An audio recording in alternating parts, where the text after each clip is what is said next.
నమస్తే ఓరుగలు 9 నేషనల్ టీవీకి స్వాగతం. వన మహోత్సవ కార్యక్రమంలో భాగంగా శుక్రవారం స్టేషన్ గన్పూర్ మండలం శివునిపల్లి గ్రామంలోని ప్రభుత్వ పాలిటెక్నిక్ కళాశాలలో ఎంపీ డాక్టర్ కడియం కావ్య, జిల్లా కలెక్టర్ రిజ్వాన్ బాషా, స్థానిక శాసనసభ్యులు కడియం శ్రీహరి మొక్కలు నాటారు. ఈ సందర్భంగా ఎంపీ మాట్లాడుతూ భవిష్యత్ తరాలకు వారసత్వంగా ఆహ్లాదకరమైన ప్రకృతిని ఇవ్వాలని అన్నారు. రాబోయే తరాలకి ప్రతినిధులు విద్యార్థులే అని మన చుట్టూ పచ్చదనంతో నిండాలంటే ఒక్కొక్కరు 5 మొక్కలు నాటాలని అన్నారు. ప్రతి ఒక్కరూ బాధ్యత తీసుకొని ఎవరి ఇంటి ముందు వారు మొక్కలను నాటి పచ్చదనం సృష్టించాలని అన్నారు.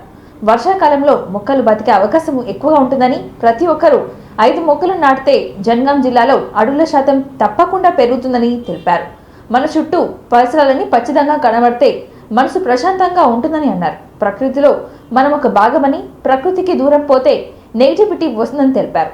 తన ఎంపీ ఫండ్స్ నుంచి పాలిటెక్నిక్ కళాశాలకి నీటి వసతి కోసం వాటర్ ప్లాంట్ను మంజూరు చేస్తామని తెలిపారు. స్థానిక శాసనసభ్యులు కడియం శ్రీహరి మాట్లాడుతూ చెట్లు, చెరువులను కాపాడుకుంటేనే మానవ సాఫీగా సాగుతుందని తెలిపారు. జిల్లాలో 1,00,00,000 మొక్కలను నాటడం లక్ష్యంగా పెట్టుకోవాలని అన్నారు.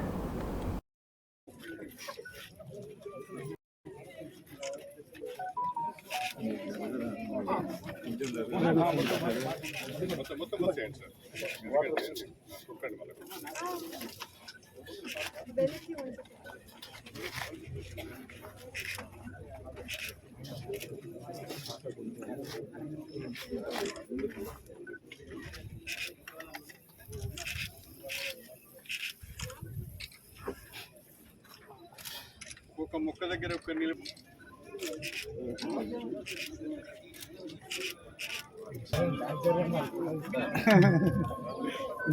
సార్ మీరు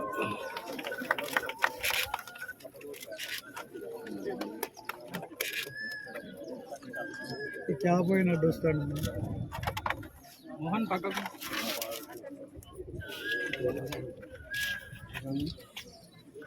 బాబా నీ ఫోన్ को देंगे तो नहीं के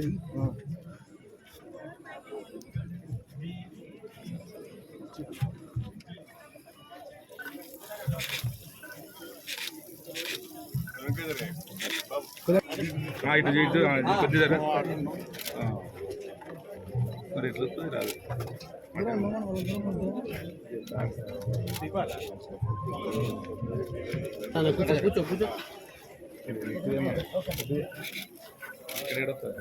ముఖ్యమంత్రి రేవంత్ రెడ్డి గారి నాయకత్వం, ముఖ్యమంత్రి రేవంత్ రెడ్డి గారి నాయకత్వం.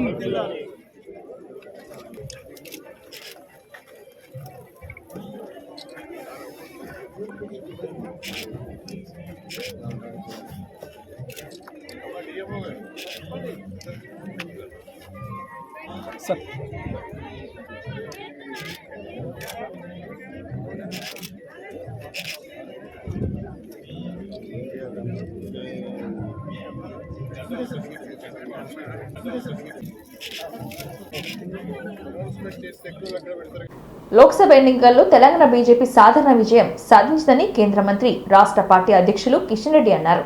8 ఎంపీ స్థానాలు గెలుచుకోవడంతో పాటు 35% ఓటు బ్యాంక్ సాధించినట్లుగా చెప్పారు. 46 అసెంబ్లీ స్థానాల్లో బీజేపీ ఫస్ట్ ప్లేస్ లో నిలవగా 44 చోట్ల 2వ స్థానంలో ఉందని అన్నారు. 10 ఏళ్లు అధికారం ఉన్న బీఆర్ఎస్ 3 అసెంబ్లీ స్థానాలు మాత్రమే ఫస్ట్ ప్లేస్ లో ఉందని అన్నారు. కాంగ్రెస్ అయితే 5 నెలల్లోనే ప్రజా విశ్వాసం కోల్పోయిందని అన్నారు కిషన్ రెడ్డి. రంగారెడ్డి జిల్లా శంషాబాద్లోని బీజేపీ రాష్ట్ర కార్యవర్గ సమావేశాలు ప్రారంభమయ్యాయి. ఈ కార్యక్రమానికి ముఖ్య అతిథులుగా కేంద్ర మంత్రులు ధర్మేంద్ర, బండి సంజయ్ కుమార్, ఎంపీలు, ఎమ్మెల్యేలు, రాష్ట్ర కార్యవర్గ పార్టీ సీనియర్ నాయకులు హాజరయ్యారు. కాంగ్రెస్ తప్పుడు ప్రచారం చేసిన మంచి ఫలితాలను బీజేపీ సాధించిందని కిషన్ రెడ్డి గుర్తు చేశారు. తెలంగాణ రాష్ట్రంలో భవిష్యత్తు బీజేపీ ప్రభుత్వమే అని తెలిపారు. భారతీయ జనతా పార్టీ నరేంద్ర మోడీ గారి నాయకత్వం, నరేంద్ర మోడీ గారి నాయకత్వం, జేపీ నడ్డా గారి నాయకత్వం, జేపీ నడ్డా గారి నాయకత్వం, బోర్డు మెంబర్ డాక్టర్ లక్ష్మణ్ గారు, మిత్రులు, కరీంనగర్ నుంచి రెండోసారి ఎన్నికల్లో విజయం సాధించి కేంద్ర ప్రభుత్వంలో హోంశాఖ సహాయ మంత్రిగా బాధ్యతలు చేపట్టినటువంటి బండి సంజయ్ కుమార్ గారు, అదేవిధంగా జాతీయ ఉపాధ్యక్షురాలు ఇటీవలనే జరిగినటువంటి ఎన్నికల్లో మహబూబ్ నగర్ పార్లమెంటు నుంచి విజయం సాధించినటువంటి శ్రీమతి డికే అరుణక్క గారు, అదేవిధంగా మిత్రులు ఇటీవలనే పార్లమెంట్ ఎన్నికల్లో విజయం సాధించినటువంటి ఈటెల రాజేందర్ గారు, ఇందిరాగాంధీ ప్రాతినిధ్యం వహించినటువంటి జాతీయ కార్యవర్గ సభ్యులు, అన్ని స్థాయిలో ఉన్నటువంటి పార్టీ కార్యకర్తలకు నేను రాష్ట్ర భారతీయ జనతా పార్టీ తరఫున అభినందనలు తెలియజేస్తా ఉన్నాను, ధన్యవాదాలు తెలియజేస్తా ఉన్నాను. అదేవిధంగా నరేంద్ర మోడీ గారి నాయకత్వాన్ని తెలంగాణ ప్రజలు ఆదరించి ఆశీర్వదించి బీజేపీని ఒక విజయ పథాన్ని నడిపించడంలో అన్ని రకాలుగా అండదండలు ఉన్నటువంటి తెలంగాణ సమాజానికి వందనాలు తెలియజేస్తా ఉన్నాను. సెల్యూట్ తెలంగాణని మనం చేస్తా ఉన్నాను. ఈ మధ్య కాలంలో అనేక రకాల మార్పులు తెలంగాణలో చోటు చేసుకున్నాయి. తెలంగాణలో 10 సంవత్సరాల పాటు పరిపాలించినటువంటి బీఆర్ఎస్ పార్టీ కేసీఆర్ నాయకత్వం పట్ల ప్రజల్లో ఏ రకంగా మరి వ్యతిరేకత ఏర్పడిందో, ప్రజాగ్రహానికి గురైందో మనకందరికీ తెలుసు. 10 సంవత్సరాల పాటు పోలింగ్ బూత్ స్థాయి నుంచి మరి రాష్ట్ర స్థాయి వరకు భారతీయ జనతా పార్టీ కార్యకర్తలము అనేక సంవత్సరాలుగా నిరంతరం పోరాటాలు కొనసాగించాము, చేశాము. మీకు అందరికీ తెలుసు 2019లో అదేవిధంగా అమలుకు నోచుకోలేనటువంటి హామీలు గ్యారెంటీలు ఇచ్చి ప్రజలను మభ్యపెట్టి అధికారంలో రావడం జరిగింది. మరి ఈరోజు మనం చేస్తా ఉన్నాను, ఆ రోజు అధికారంలోకి వచ్చిన ఇటీవల పార్లమెంట్ ఎన్నికల్లో కూడా మళ్ళీ కొత్త నినాదం, భారతీయ జనతా పార్టీ వస్తే రాజ్యాంగాన్ని మార్చేస్తారు, రిజర్వేషన్లు తీస్తారు అనేటువంటి ఒక తప్పుడు ప్రచారము, ఒక విష ప్రచారము మరి ఏ రకంగా చేశారో మనకు తెలుసు.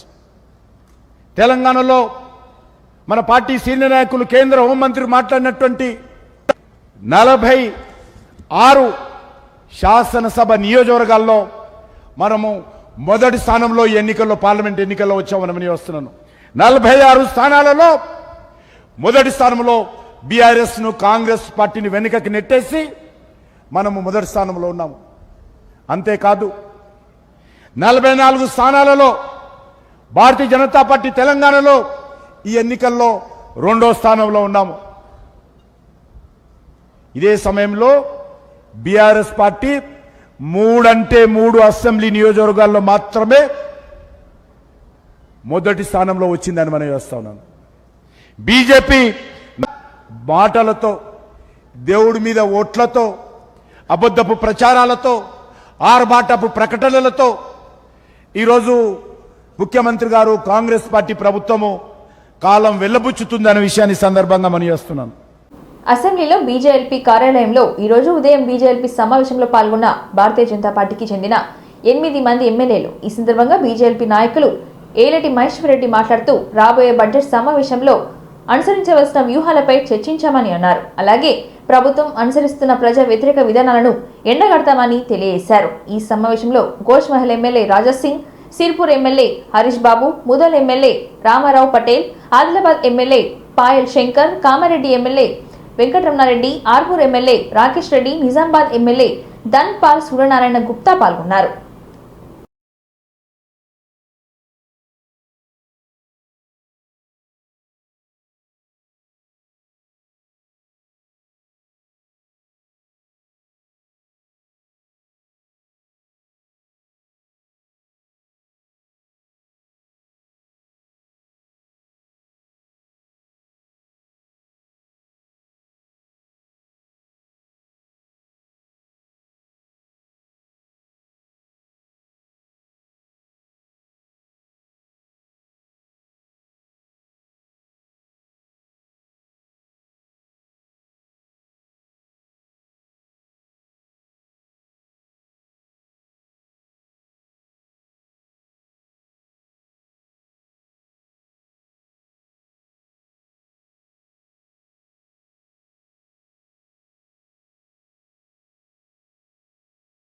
మల్కాపూర్ ప్రభుత్వ పాఠశాలలో శుక్రవారం సభా కార్యక్రమము శ్రీమతి పమేల సత్పతి జిల్లా పాలనాధికారి ప్రఫుల్ దేశాయ్ అదనపు జిల్లా పాలనాధికారి పాల్గొన్నారు. ఉన్నప్పుడు ఏం చేస్తారు, ఇది తింటే మంచిగానని చెప్తే ఏం చేస్తారు, తింటారు. తిన్నాక ఏం చేస్తారు, ఐరన్ ఫాలిక్ యాసిడ్ మనం ఇస్తాం. సో ఇచ్చేటప్పుడు తింటారు. తిని ఒక్కొక్క ఇక్కడ 180 ఉంటది చుక్కలు, అది కనెక్ట్ చేసేసి రోజుకి ఒక వారిగా తిని అది కనెక్ట్ చేస్తారు. కానీ ఇంత అంకిత భావంతో కడుపులో బిడ్డ ఉన్నప్పుడు తింటారు, అంత నిర్లక్ష్యం పుట్టిన తర్వాత చూపిస్తారు. ఏం చేస్తారు, అప్పుడు మళ్ళీ 6 నెలలు తినాలి కదా, 6 నెలల వరకే పిల్లలకి పుట్టిన తర్వాత ఓన్లీ తల్లి పాలు మాత్రమే ఇవ్వాలి. కాబట్టి పాలు ఎక్కడి నుంచి తయారవుతుంది, మీ రక్తం నుంచి తయారవుతుంది. కాబట్టి ఏం చేయాలి, ఖచ్చితంగా రక్తంలో మంచి హీమోగ్లోబిన్ ఉంటేనే పాలుల పోషకాంశం ఎక్కువ ఉంటుంది. పాలు ఉండొచ్చు అని మీకు ఇస్తున్నారు. కాబట్టి దయచేసి ఎట్లాగే మీరు కిట్టి పార్టీ వెళ్తారు, చాయ్ పార్టీ వెళ్తారు కదా అప్పుడప్పుడు వాళ్ళు ఎవరెవరింటికి, అట్లాగే ఇది కూడా అట్లా ఒక సెంటర్ అని అనుకొని మీరు వచ్చి అందరూ ఒకరితో ముచ్చటి పెట్టుకుంటూ మంచిగానే ఉన్నారా, మీ అత్త మిమ్మల్ని మంచిగా చూస్తున్నారా, మీరు మీ అత్తని మంచిగా చూస్తున్నారా కాదని ఇలాంటి ముచ్చటి పెట్టి మనసు కొంచెం హల్కా చేసేసి కొంచెం బరువు మీ మైండ్ నుంచి తీసేసి క్షేమంగా ఆరోగ్యంగా ధైర్యంగా ఉండి ఒకరితో తోడుగా ఉన్నట్టు. ఎందుకంటే మహిళలే తోడుగా ఉండాలి, ఇంకా ఎవరు ఉండరు. కాబట్టి మీరు ఇక్కడికి వస్తే ఆ ఫ్రెండ్స్ మీ లాగా ఉన్న వాళ్ళు కూడా మీకు వస్తే మనకి ఇట్లా ఎంసీహెచ్ గురించి చెప్పారు. సో మనకి కూడా సరే బాబు పుట్టనియండి పర్వాలేదు, కానీ ఆ డబ్బులు ప్రైవేట్ లో ఖర్చు అయిన డబ్బులు దాచి పెట్టుకుంటే ఆ బాబు పేరు మీద ఎఫ్డి చేయండి పర్వాలేదు. కానీ అనవసరంగా డబ్బులని వృధా చేయకండి. చివరికి ఇప్పుడు నుంచి ఎవరైనా ఆరోగ్యం ఎట్లా ఉంది అని అడిగితే ఎక్కడి నుంచి స్టార్ట్ చేయాలి, వెయిట్ నుంచి స్టార్ట్ చేయాలి. థైరాయిడ్ ప్రాబ్లం ఉందంటే మంచి ఓకే చెప్పిన పరిస్థితిలో ఉండాలి. మీరు డాక్టర్ దగ్గరికి పోతే డాక్టర్ ఏది సాధు కాదు, సన్యాసి కాదు, మెజిషియన్ కాదు. మీరు చెప్తే కనుక వాళ్ళకి అర్థమవుతుంది. కాబట్టి మీరు మీ ఆరోగ్యం గురించి పూర్తి స్థాయిలో నేర్చుకోవాల్సిందే, తెలియాల్సిందే. అర్థం రాకపోతే డాక్టర్ని అడిగి టెస్ట్ చేపించి అంత డీటెయిల్స్ కూడా మీరు దాచి పెట్టుకోవాల్సిందే. సో నెక్స్ట్ టైం ఆరోగ్యం మహిళ జరిగేటప్పుడు కానీ శుక్రవారం సభ జరిగేటప్పుడు ఒక మహిళకి మీ ఆరోగ్యం ఎట్లా ఉంది అని చెప్తే నా బీపీ నార్మల్ ఉంది, షుగర్ అక్కడ నుంచి 1000 మంది మహిళ మీ ఊరికి పోతే అన్నం పెట్టే వాళ్ళు ఎవరు ఉండరు. మీ పిల్లలకి చుట్టూ వాళ్ళు 2 రోజు ఇస్తారు, 2 రోజు 3 రోజుకి మానేస్తారు. మీరు మొత్తమానికి ఖతం అయిపోతే ఏమవుతుంది, మీ పిల్లల గురించి ఆలోచించండి. సరే, సో ఈ అవకాశం నాకు ఇచ్చినందుకు థ్యాంక్ యూ. ఇనాగరేషన్ కి మీ ఊరిని సెలెక్ట్ చేసుకున్నాం. మేడం కూడా ఇక్కడే వస్తాం. సో మేడం కూడా ఇక్కడే వస్తామన్నారు, ఇక్కడే ఇనాగరేట్ చేస్తాం. అంటే మీరు లక్కీ అనుకోవాలి. అండ్ ఇక్కడ మనం వచ్చి ఈ ప్రోగ్రామ్ని ఇనాగరేట్ చేస్తున్నాం కాబట్టి 100%గా అది సక్సెస్ చేయాల్సిన బాధ్యతలు మీ అందరిపైన ఉంది. చేస్తారా ఇది? సో ఇప్పుడు మనం ఇక్కడ ఇట్లా బయట కూర్చి మంచిగా మాట్లాడుకుంటున్నాం. మీ స్కూల్ కూడా మంచి రిపేర్ అవుతుంది, అయింది కదా, ఆల్మోస్ట్ అందరూ అయింది. ఐ థింక్ వెనక లోపల కూడా టైల్స్ వేసారు, వాటరు, మీ టాయిలెట్స్ అన్నీ రిపేర్ అయినాయి. మనం లాస్ట్ టైం చూసాను. సో ఫస్ట్ నా రిక్వెస్ట్ ఎంపీడీ గారు, ఆ కంపౌండ్ వాళ్ళు ఇంకా రిపేర్ కాలేదు. నేను లాస్ట్ టైం మీకు చెప్పాను. సో అది ఇంకా వరకు అట్లానే ఉంది, కట్ అయింది. ప్రపోజల్ ఎందుకు అమ్మ, అది చిన్నది కదా, అది 2 by 2 feet 3 feet ఉంది. ఈ అమ్మ ఆదర్శ పాఠశాలనే చేయించవచ్చు. తర్వాత ఈ అన్ని శానిటేషన్ వాళ్ళని తీసుకొని అది క్లీన్ చేయండి అన్న. అప్పుడు ఇంతవరకు కాలేదు. అట్లీస్ట్ 2 daysలో అది అవుతుంది అన్నది అనుకుంటున్నాను. సో చేసి ఫొటోస్ పంపించాను. సో మనం ఇట్లా ఒకటి ప్రోగ్రామ్ చేసుకుంటే మీ చిన్న చిన్న ఇష్యూస్ ఉంటాయి, బట్ సాల్వ్ అయిపోతుంది. ఎగ్జాంపుల్ ఎందుకు అంటే ఈరోజు మనం వచ్చాం, నెక్స్ట్ మళ్ళీ ఎవరో డిస్ట్రిక్ట్ ఆఫీసర్ వస్తారు, వేరే వాళ్ళు వస్తారు. సో మీకు ఉన్న ఇష్యూస్ కూడా మీరు షేర్ చేస్తే అవి కూడా సాల్వ్ అవుతాయి. Main focus of the programme is పిల్లల ఆరోగ్యం, మన మదర్స్ హెల్త్, ఏమైనా ఇష్యూస్ ఉంటే ఫస్ట్ అది ప్రియారిటీ. అది కాకుండా మళ్ళీ దానికి ఏమైనా కనెక్టెడ్ ఇష్యూస్ ఉంటే అది కూడా మనము సాల్వ్ చేయడానికి ట్రై చేస్తాం. ఎగ్జాంపుల్ ఇప్పుడు మనము తిరుమలలో చెట్టు విరిగిపడ్డ ఘటనలో ఓ మహిళకు తీవ్రంగా గాయాలయ్యాయి. జాపాలి తీర్థం వద్ద మహిళ నడుచుకుంటూ వెళ్తున్న సమయంలో చెట్టు కొమ్మ విరిగి మీద పడింది.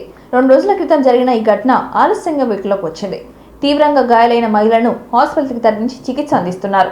ఈ ప్రమాదానికి సంబంధించిన వీడియో నెట్టింట వైరల్ గా మారింది. ఈ ప్రమాదానికి గల కారణాలు తెలియాల్సి ఉంది.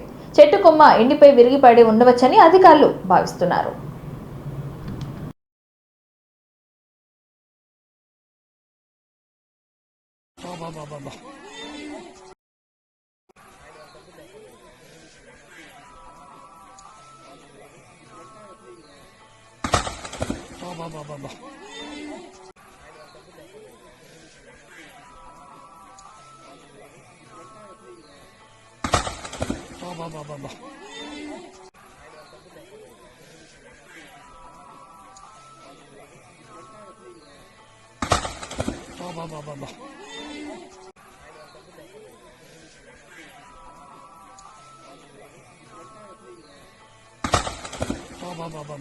అతి త్వరలో బీఆర్ఎస్ పార్టీకి చెందిన 6 ఎమ్మెల్యేలు కాంగ్రెస్ లో జాయిన్ అవుతారని, ఆ తర్వాత బీఆర్ఎస్ పార్టీ అసెంబ్లీ సాక్షిగా కాంగ్రెస్ పార్టీలో విలీనం అవుతుందని సంచలన కామెంట్స్ చేశారు ఎమ్మెల్యే దానం నాగేందర్. హైదరాబాద్ సిటీలో షాదీ ముబారక్, కళ్యాణ్ లక్ష్మి చెక్కులు పంపిణీలో ఈ వ్యాఖ్యలు చేశారు ఆయన. బీఆర్ఎస్ పార్టీలో కేవలం 4 ఎమ్మెల్యేలు మాత్రమే మిగులుతారని, కేసీఆర్, కేటీఆర్, హరీష్ రావు, పల్లా రాజేశ్వరరెడ్డి మాత్రమే ఉంటారని, మిగతా ఎమ్మెల్యేలు అందరూ కాంగ్రెస్ పార్టీలో జాయిన్ అవుతారని స్పష్టం చేశారు. ఇదే సందర్భంగా కేసీఆర్ వ్యవహార శైలిపై తప్పుపట్టారు. కనీసం ఎమ్మెల్యేలకు అపాయింట్మెంట్ కూడా ఇవ్వరని, ప్రజాప్రతినిధులకు అందుబాటులో ఉండరని, ఎప్పుడు ఫామ్ హౌస్ లోనే ఉంటారంటూ చురుకులంటించారు. ఒకవేళ అపాయింట్మెంట్ ఇచ్చిన గంటల తరబడి కేసీఆర్ కోసం వెయిట్ చేయాలని, బీఆర్ఎస్ పార్టీలో స్వేచ్ఛ లేదని అన్నారు. కోల్పోయారు. ప్రధానంగా కేటీఆర్ గారు ఆయన ప్రవర్తన కానీ, ఎమ్మెల్యేలతో ఆయన మరి వివరించిన వ్యవహారం కానీ, ఒక ఎమ్మెల్యే కూడా మర్యాద లేకుండా ఏదో చీడ పురుగులను చూసినట్టుగా ఎమ్మెల్యేలకు కనీసం మర్యాద ఇవ్వకుండా ఆయన ప్రవర్తించాడు. కాబట్టి ఈరోజు ఎమ్మెల్యేలు అంతా కూడా ఆలోచిస్తున్నారు, కాంగ్రెస్ పార్టీలో పోతే మాకు సెల్ఫ్ రెస్పెక్ట్ ఉంటుంది, ఆత్మగౌరవంతో మనం బతకొచ్చు, మన ప్రజా సమస్యల్ని పరిష్కరించడానికి ఇన్ని సంవత్సరాలు అయినా ఒక్క పని కూడా మేము చేయలేకపోయాము. అభివృద్ధి కేవలం ఎక్కడ ఉందిరా అంటే సిరిసిల్లలో నేను చేశానని చెప్పుకోవడం తప్ప, లేకుంటే మంత్రులు ఎవరైనా ఉంటే ఇద్దరు మంత్రులు మేము చేసుకున్నామని చెప్పారు తప్ప 1000 కోట్ల రూపాయల అభివృద్ధి వాళ్ళ నియోజకవర్గం చేసుకున్నారు. ఎమ్మెల్యేలు ఉన్న చోట మాత్రము మరి 1 కోటి రూపాయలు కూడా అదనంగా ఇచ్చిన దాఖలాలు లేవు. హైదరాబాద్ సిటీలో మేము ఆఫీసర్ల మీద ఒత్తిడి తీసుకొచ్చి చేసిన పనికి వాళ్ళ ఉన్నటువంటి బిల్లు ఇవ్వక కాంట్రాక్టర్స్ ఈరోజు రోడ్ల మీద పడ్డారు. కాబట్టి ముఖ్యమంత్రి గారు దానికి సంబంధించిన నిధులు ఇచ్చి ఆ కాంట్రాక్టర్లకు సరైనటువంటి డబ్బులు ఇచ్చి వాళ్ళ ద్వారా పని చేయించాలని ఒక ప్రణాళికబద్ధంగా మరి రేవంత్ రెడ్డి గారు ఇప్పుడు ప్రయత్నం చేస్తా ఉన్నారు. అందులో భాగంగానే ఈ రోజు వర్క్స్ అన్ని కూడా మేము మళ్ళా మొదలు పెట్టాము. లేకపోతే ఎక్కడ వేసిన గొంగడు అక్కడ ఉండే. ఈరోజు హైదరాబాద్ లో ఉన్నటువంటి ప్రధానంగా సమస్యలు వాటర్ స్టాగ్నేషన్ పాయింట్స్ కానీ, లేకపోతే మంచి వర్షాలు వస్తే నీళ్లు సరిగ్గా పోవడానికి మార్గం కానీ, ఆ యొక్క ఉన్నటువంటి నేచురల్ గా వాటర్ పోవాల్సిన అవసరం ఉంది. ఇవన్నిటి మీద ఒక ప్రణాళిక జరుగుతుంది. కాబట్టి ఈరోజు ఎమ్మెల్యేస్ ఇంతమంది బయటికి పోవడానికి కారణం ఏంటి?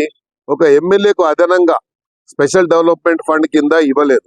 ఇచ్చినవన్నీ ఎక్కడ ఇచ్చారంటే వాళ్ళకు అవసరం ఉన్న చోట, వాళ్ళు ఎక్కడైతే ల్యాండ్స్ ఉంటే, లేకుంటే వాళ్ళకు ఉన్నటువంటి ఎవరైనా పెద్ద కాంట్రాక్టర్స్ ఉంటే వాళ్లకు సంబంధించిన రోడ్లు వాళ్ళకి ఇచ్చినటువంటి ఇది ఇచ్చారు. నా నియోజకవర్గంలో నేను చెప్పాను, స్లమ్ లో ఫిలిం నగర్ లో ఉన్న స్లమ్లలో వైట్ ట్యాపింగ్ రోడ్స్ వేయాలని చెప్పి, లేకపోతే ఇక్కడ ఖైరతాబాద్ లో ఉన్న బీజేఆర్ నగర్ కానీ, మారుతి నగర్, రాజ్ నగర్ లా వేయాలని చెప్పడం జరిగింది.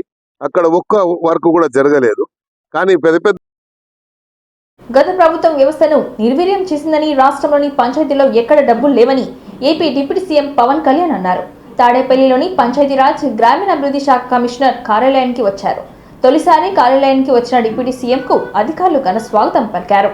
Solid and liquid resource management పై కార్యాలయంలో ఏర్పాటు చేసిన ఫోటో ఎగ్జిబిషన్ ను పవన్ కళ్యాణ్ తిలకించారు. ఈ సందర్భంగా ఆయన మాట్లాడుతూ, solid and liquid resource management ను ముందుకు తీసుకెళ్లాలని, అది కాలుష్యం కాకుండా కాపాడుకోవాలని అన్నారు. ప్రస్తుతం ప్లాస్టిక్ వ్యర్థాలతో ఇబ్బందులు వస్తున్నాయని, ప్లాస్టిక్ కవర్లు తినడం వల్ల ఆవులు చనిపోవడం బాధగా ఉందని అన్నారు. చెత్తను రీసైక్లింగ్ చేసి పంచాయతీ ఆదాయం పెంచేలా చర్యలు చేపట్టాలని అన్నారు. Solid and liquid resource management తొలుత పిఠాపురం నుంచే ప్రారంభిస్తామని ఆయన తెలిపారు.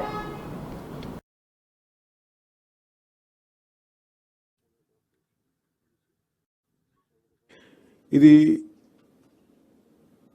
ప్రజలు కూడా బాధ్యత తీసుకుంటేనే అవుతుంది. కేవలం ఒక మేము పడేయటమే మా బాధ్యత అంటే సెగ్రిగేషన్లోనే చాలా చాలా బాధ్యత తీసుకోవాలి. అదొక ప్రయత్నం చేస్తుంది. ఎందుకంటే ఈ కల్చర్ మనం ఇంజెక్ట్ చేయకపోతే భవిష్యత్తుకి ఇది మనందరికీ మనకి చాలా ఇబ్బందిగా పరిస్థితులు వస్తాయి. ముఖ్యంగా మీరు ఎక్కడ చూసినా సరే any water body any canal కనిపిస్తే మొత్తం డంపింగ్ యార్డ్లా అయిపోయింది. ఒక చిన్న పంట కాలువలు స్వచ్ఛంగా పారాల్సిన పంట కాలువల్లో ఈ చెత్త చెదారం వేసేసేటప్పటికి ఇది నాకు అన్ని చోట్ల కనిపిస్తూ ఉంది. దీన్ని పిఠాపురంలో నాకు దాన్ని తీసుకెళ్ళాలి, పైలట్ ప్రాజెక్ట్గా చేద్దాం దీన్ని. అలాగే ఇండివిజువల్స్ కూడా దీన్ని చేయొచ్చు, ఇంక్లూడింగ్ ఒక అపార్ట్మెంట్ల సముదాయం కావచ్చు, ఇండివిజువల్ హౌస్ కావచ్చు, వాళ్ళకు కూడా దీన్ని గ్రూప్గానే కాకుండా ఒక 250 ఇళ్ళకే కాకుండా వ్యక్తులుగా కూడా ఒక కుటుంబం చేయాలనుకుంటే ఏం చేయొచ్చు, అలాంటి ప్రతిపాదనలు కూడా శ్రీనివాసన్ గారి దగ్గర ఉన్నారు. వీటికి ముందస్తుగా మేము చేయదలుచుకుంది ఏంటంటే ఒక మాస్టర్ ట్రైనర్స్ని తయారు చేద్దాం. ఒక 50 మంది నుంచి 70 మంది మాస్టర్ ట్రైనర్స్ని తయారు చేసి ఈ కాన్సెప్ట్ని ఎక్కువ మందికి అర్థమయ్యేలా చెప్పి దీన్ని ముందుకు తీసుకెళ్ళాలి. దాంట్లో భాగంగా మిమ్మల్ని అందరినీ ఇక్కడ పిలవడం జరిగింది. మరి if you go into detail, ప్రతి డీటెయిలింగ్ వెళ్తే నిజంగా అందరం కలెక్టివ్గా అనుకుంటే ఖచ్చితంగా పాసిబిలిటీ చేయొచ్చు. ఇది కాదు, అది వ్యక్తితో మొదలవ్వాలి. సో నేను పొద్దున్న పెట్టిన ప్రతిపాదన కూడా ఏంటంటే నాకే అనిపించింది ఆయనతో మాట్లాడినప్పుడు, ముందు నేను ఎక్కడైతే ఉంటున్నా నా క్యాంప్ ఆఫీస్ కానీ, లేదంటే నేను ఇప్పుడున్న నా ప్రైవేట్ క్యాంప్ ఆఫీస్ కానీ, లేదంటే జనసేన పార్టీ ఆఫీస్ కానీ, ముందు వీటితో మొదలు పెడదాం. అసలు జీరో లిక్విడ్ మన సాలిడ్ అండ్ లిక్విడ్ రిసోర్స్ దీన్ని మేనేజ్మెంట్ అసలు ముందు నా ఆఫీస్తో మొదలు పెడదాం, అలాగే పిఠాపురంలో మొదలు పెడదామని స్టార్ట్ చేస్తాం. దాంట్లో కూడా ఇప్పుడు ఆయన ఏమంటున్నానంటే వచ్చి ఒకసారి క్యాంప్ ఆఫీస్ కూడా చూడండి, ఏమేమి జాగ్రత్తలు తీసుకోవాలి, చెత్త ఎంత మినిమైజ్ చేయగలం. ఎందుకంటే దాదాపు 169 ఈ వేస్ట్ ఐటమ్స్ ఉన్నాయి. మన చిన్న వాడేసిన బ్యాటరీలు కావచ్చు, ప్లాస్టిక్ కవర్ కావచ్చు, ప్రతి దానికి ఒక యూనిట్స్ ఉన్నాయి. ఇంక్లూడింగ్ ఈ బ్యాటరీస్ మనం పడేస్తే అవి ఎవరో తీసుకెళ్తారు, కానీ దానికి సంబంధించిన వ్యక్తులు ఆ లోపల ఉన్న హెజార్డస్ మెటీరియల్ అంతా ఇనుము వరకు అవుటర్ లేయర్ బ్యాటరీ లేయర్ తీసుకొని అది అమ్మేస్తారు, కానీ లోపల ఉన్న హెజార్డస్ మెటీరియల్ అంతా అక్కడే వదిలేస్తారు. దీన్ని ఈ పొల్యూషన్ కంట్రోల్ నామ్స్ ప్రకారం కొన్ని యూనిట్స్ కానీ ఇవ్వగలిగితే వాళ్ళు సంబంధిత స్పెషలైజ్డ్ చోజన్ యూనిట్స్ ఉన్నాయి, పొల్యూషన్ కంట్రోల్ బోర్డు సెలెక్ట్ చేసిన యూనిట్స్ వాళ్ళకి అమ్మటం. ఎందుకంటే ప్రతి చోట ఆయన చెప్పేది దాదాపు ఎంత, మీరు అన్నిటికన్నా మీరు చెప్పండి ఏంటంటే that much of people we can generate jobs, non-stop resource which is going to come. Shri Hanumadgiri Padmakshi దేవాలయంలో శాకంబరి ఉత్సవాల్లో భాగంగా 7వ రోజు వారాహి అలంకరణలో సప్తమి తిథి అయిన దివ్య మనోహరమైన అలంకరణలో అమ్మవారిని అభిషేకము మరియు అలంకరించి పూజలు నిర్వహించారు ఆలయ అర్చకులు. దేవాలయ గర్భాలయ సమస్తేవతా బ్రాహ్మణ హరిహర గురుచరణ సంగధోస్మవర్తమాన వివాహ ప్రభవాది షష్ఠి సంవత్సరాణం మధ్య స్వస్తి శ్రీ క్రోధినామ సంవత్సరే ఉదగయనే గిరీష్మరతో ఆషాఢమాసే శుక్లపక్షే అద్యా సప్తమ్యాం అద్యా భృగువాసరే శుభ భాగ్య శ్రీశైలస్యాత్ వాయువ్యోత్తరప్రదేశే కృష్ణసమాధ్యే దేశే పద్మాక్ష దేవాలయ గర్భాలయ సమస్తేవతా బ్రాహ్మణ హరిహర